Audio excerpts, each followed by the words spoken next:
नमस्कार, NockingNews.com में आपका स्वागत है। मैं हूं गिरिजेश वशिष्ठ। बहुत सारी तस्वीरें सोशल मीडिया पे हमारे पास आती हैं, आपके पास आती हैं। दंगों को लेकर दंगा भड़काने वाली बहुत सारी भड़काऊ, आग लगाऊ तरह तरह के यथार्थ भी होती हैं, झूठी भी होती हैं। और ये तस्वीरें जब आप देखते हैं तो हम क्या करते हैं, इस पर निर्भर करता है कि हम इस देश में दंगे भड़का रहे हैं या इस देश में शांति पैदा कर रहे हैं। आखिर में ये जो सांप्रदायिकता की समस्या है, इसका समाधान क्या हो और इस समस्या का समाधान हम कैसे निकाल सकते हैं, हमारे हाथ में क्या है, आपके हाथ में क्या है, इसके बारे में मैं आज बात करूंगा। आपको बताऊंगा कि इस समस्या को कैसे दूर हम कर सकते हैं, वो कौन सी जादू की छड़ी है। कहीं मत जाइए, चैनल को सब्सक्राइब कर लीजिए। मैं अभी हाजिर हुआ।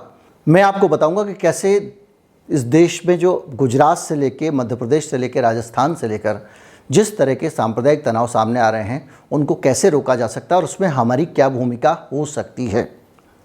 कहीं मत जाइए, चैनल को सब्सक्राइब कर लीजिए। अगर आप इस चैनल को सपोर्ट करना चाहते हैं तो हमारा UPI ID डिस्क्रिप्शन में है, उसके ज़रिए आप भुगतान कर सकते हैं। मैं अभी हाजिर हुआ।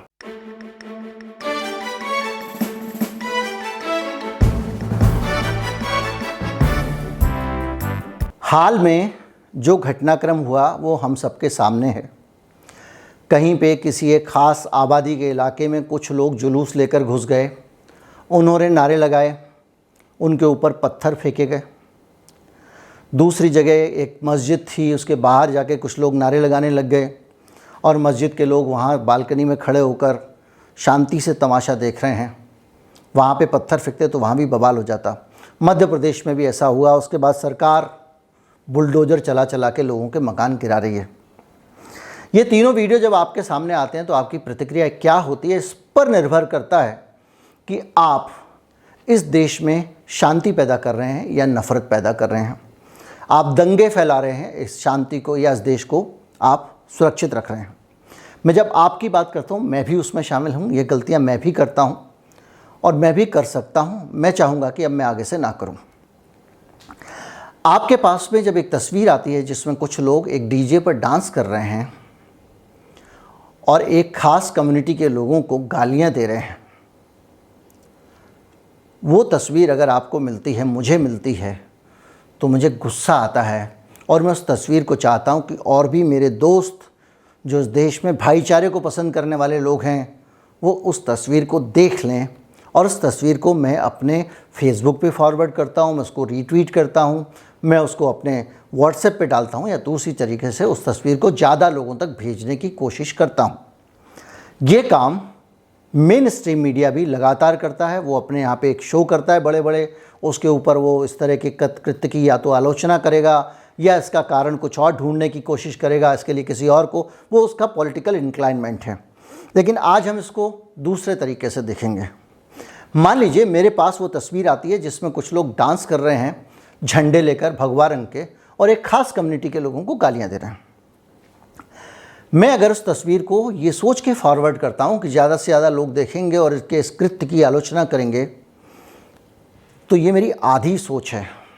मैं इस चीज़ को नहीं सोचता हूँ कि जब मैं फॉरवर्ड कर रहा हूँ तो इसमें बहुत सारे लोग एक ऐसी कम्युनिटी के भी हैं जो उसको देखकर विचलित हो सकते हैं, उद्वेलित हो सकते हैं, जिनमें असुरक्षा की भावना आ सकती है और उनको ये लग सकता है कि ये चीज़ अब हम इस देश में कैसे रहें।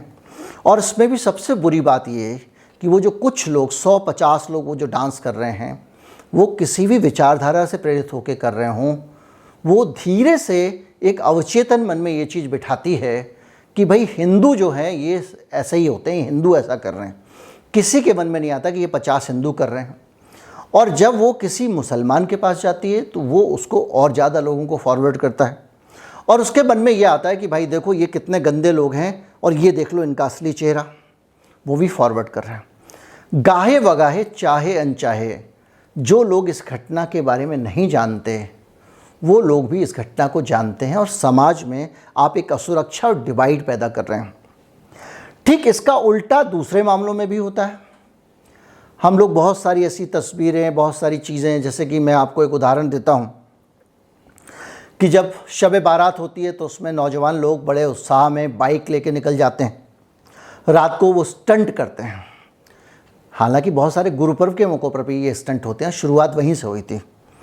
तो जब वो स्टंट करते हैं तो वो एक तरह से मसल फ्लेक्सिंग कर रहे होते हैं। वो ये दिखाने की कोशिश करते हैं कि हम कम्युनिटी के लोग कितना तेज़ हैं, कितना बहादुर हैं। और उस वीडियो को जब आप किसी और तरीके से वो वीडियो फॉरवर्ड किया जाता है तो जो हिंदू कम्युनिटी के लोग हैं उनके मन में ये असुरक्षा आती है कि भाई ये देख लो, ये खतरनाक लोग हैं, हज़ारों लोग टोपी लगा के जा रहे हैं। अच्छा, घुलने मिलने तो हमने दिया नहीं एक दूसरे समाज में। उनको त्रिशूल और भगवा देखकर डर लगता है, ठीक वैसे जैसे आपको टोपी देखकर लगता है। और उस डर के बीच में वो वीडियो जब आप फॉरवर्ड करते हैं, देख लो इनको, पूरी सड़क रोक घेर के लोग स्टंट कर रहे हैं, तो वो भले ही कोई मुसलमान भी अगर उसकी निंदा करके उसको फॉरवर्ड करे, लेकिन हिंदुओं के पास जो संदेश जाता है वो संदेश ये जाता है कि देखो मुसलमान कितना ख़तरनाक हैं, हमको एकजुट रहना चाहिए। और इसी से शुरुआत होती है। जो लोग मुसलमानों को असुरक्षित बताकर उनसे वोट लेना चाहते हैं, उनकी राजनीति की, और जो लोग हिंदुओं को असुरक्षित बताकर उनसे वोट लेना चाहते हैं, उनकी राजनीति की। अब बात यह है कि इसको कैसे समझें। एक चीज़ तो हमको वीडियो देखते समय ये समझना चाहिए कि जो लोग भी ऐसी हरकत कर रहे हैं वो मेजॉरिटी लोग नहीं हैं। जिन लोगों ने उत्पात मचाया खरगोन में, वो सारे के सारे लोग किसी कम्युनिटी को रिप्रेजेंट नहीं करते हैं। वो उस जगह का तनाव था, एक हुड़दंगी जुलूस जाता है, उस पर प्रतिक्रिया होती है और वो बहुत ज़्यादा बिगड़ जाता है मामला। और ये जो मामला वहाँ खरगोन में बिगड़ रहा है उसके पीछे भी मेरे और आपके कभी न कभी कहीं ना कहीं फॉरवर्ड किए गए किसी वीडियो का हाथ है, मेरे किसी न किसी संदेश का हाथ है। और वो चीज़ें लगातार वहाँ लोगों के दिमाग में असुरक्षा और भय पैदा कर रही हैं और दूसरे समुदाय के प्रति नफ़रत पैदा कर रही हैं, जो इन दंगों में कन्वर्ट हो रहा है, इन दंगों में बदल रहा है। तो इसका जो है ना, ये असल जो समस्या है वो आपके समाधान क्या हो? समाधान ये हो कि 2014 से पहले इस देश में ये रीति और नीति थी कि सांप्रदायिक दंगे अगर कहीं पे भी होते हैं तो उसकी रिपोर्टिंग नहीं की जाती थी। उन खबरों को अंडर प्ले किया जाता था और छोटी सी दो समुदायों के बीच में संघर्ष हुआ टाइप की खबरें अखबारों में छपा करती थी। उसके बाद वो ख़त्म हो जाती थी। टीवी पर भी कोई खबर आती थी तो उसको बहुत सोच समझ के चलाया जाता था। लेकिन उसके बाद बहुत अजीब तरह का इस देश में एक चलन शुरू हुआ। इखलाक की जब पीट पीट कर हत्या कर दी गई बीफ के शक में दादरी में, इस खबर को बहुत ज़्यादा कवरेज मिला और इस खबर को लेकर हमने बहुत निंदा की। निंदा करने योग्य भी है, लेकिन हमने निंदा करके जो हासिल नहीं किया उससे ज़्यादा हमने उस सूचना को इस देश के अधिकतम मुसलमानों तक पहुंचाकर गंवा दिया। ये मेरी मान्यता है, ये मेरा मानना है। मेरा मानना है कि कुछ सूचनाएं और कुछ विचार अगर समाज में आग लगा सकते हैं तो उसको सीमित रखा जाए। प्रशासन इस मामले में दखल दे और उसको अच्छे से चीज़ों को हैंडल करे, ईमानदारी से, जिसकी उसने संविधान की शपथ ली है। नेता की शपथ नहीं ली, कल तो नेता चला जाएगा। और अगर प्रशासन उसको नहीं हैंडल करता है, जो एक्टिविस्ट लोग हैं वो कोर्ट में जाएं।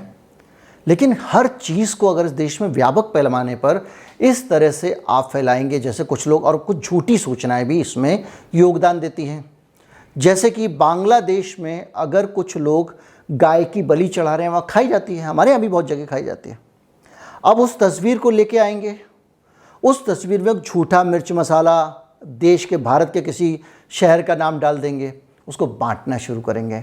अब आपके सामने जब वो पहुंची, अधिकतम लोग हम में से नहीं पहचान पाते सही है, असली है, नकली है। उसको भी हम बड़े मज़े से ये सोचकर फॉरवर्ड करते हैं, देखो कितने गंदे लोग हैं ये लोग, हिंदू वाले करेंगे और ये ऐसा ऐसा काम करते हैं, आपका तो खून खौल जाएगा। क्योंकि आप इतनी हिंसा, क्योंकि बकरा वकरा भी कटता है तो कमरे के अंदर कटता है, हम लोग को तो पता नहीं होता है। इतनी हिंसा आपके सामने वीडियो, पहले तो इतनी हिंसा वीडियो पे देखना और दिखाना अपने आप में गलत है। खून खराबा दिखाना ही गलत है। इन तस्वीरों को टेलीविज़न पे ब्लर किया जाता है, लेकिन वो तस्वीरें आपके पास आ रही हैं, उनको देखकर आप उद्वेलित और विचलित हो रहे हैं और एक समुदाय के बारे में धारणा पाल रहे हैं। तो इस तरह की चीज़ें जो पहले मीडिया पे था, मीडिया जिस तरह कंट्रोल रखता था, उस तरह से सोशल मीडिया पे भी हम कंट्रोल रख सकते हैं। क्योंकि मीडिया हो गया अब गए ज़माने की चीज़। अब कोई ना पूछ रहा है चैनलों को और कोई अखबारों को उतना सीरियसली नहीं ले रहा है। जो गंभीर अखबार हैं उन्हीं को गंभीरता से लिया जा रहा है। तो ऐसी स्थिति में आप ये मान के चलिए कि इस तरह की सूचनाओं को अगर आप फॉरवर्ड नहीं करेंगे तो 60-70% जो हो रहा है समाज में उसको आप रोक देते हैं। और सबसे बड़ी बात यह है कि ये जनरलाइजेशन जो हो रहा है चीज़ों का, वो नहीं होना चाहिए।